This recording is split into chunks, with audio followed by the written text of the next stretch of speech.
We're joined now by Katrina vanden Heuvel, editor and publisher of The Nation, America's oldest weekly magazine.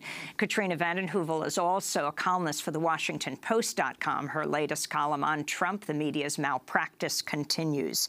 So what's happening here? Thank you, Amy. Well, let me just say about Georgia. Don't overread. Don't be demoralized.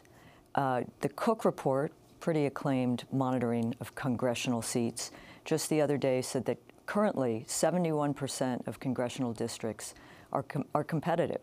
I mean, those could be won. You're looking at how tough the Republicans had it to win in ruby red districts. I think it's important, as John Nichols in The Nation did last week, to look down ballot at a kind of resistance and renewal politics where you're witnessing in the 9th Assembly District in New York, Christine Pellegrino, someone you've covered, Chokwe Lumumba in Jackson, Mississippi. Larry Krasner is poised to be the next district attorney in Philadelphia, progressive, taking on the criminal justice system.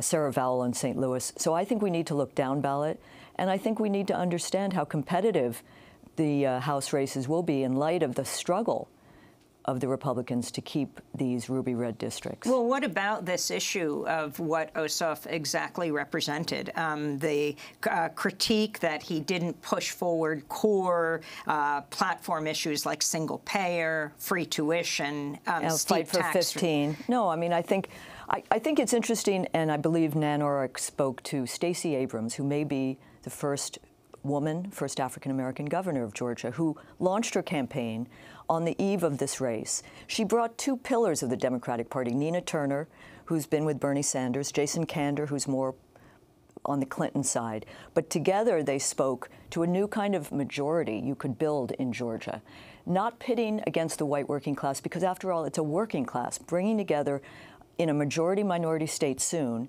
Latinos, African-Americans, young people, women, white working class, and finding a way to bridge those gaps and speak to the issues. I do believe you need a bold, inclusive, progressive agenda to speak to people.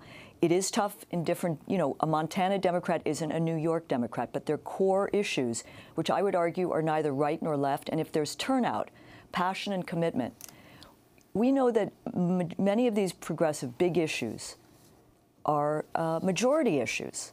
So I think that's important, Amy. I also think it's important just to say that the media, the way it overread this election, it became a massive horse race. And, the money pouring in, the media attention, not looking at some of those down-ballot races I just spoke about, which also prefigure and augur a kind of politics in this country. And if you can link those local, state to the national, you can see some real energy in this country. And I think, Nan Orrick, someone I greatly admire, The Nation's written about her, spoke well about what is left behind after this race is an organizing energy. I'd implore people to be patient. Stamina is going to be needed because we're up against tough forces, and the money piece is brutal. And it's a cliche, but it's real. Organized people versus organized money. Though Ossoff brought in a lot, let's not forget 2/3, I believe, of his contributions were small donors. And I think that's important if we can build on a kind of public financing, small donor politics.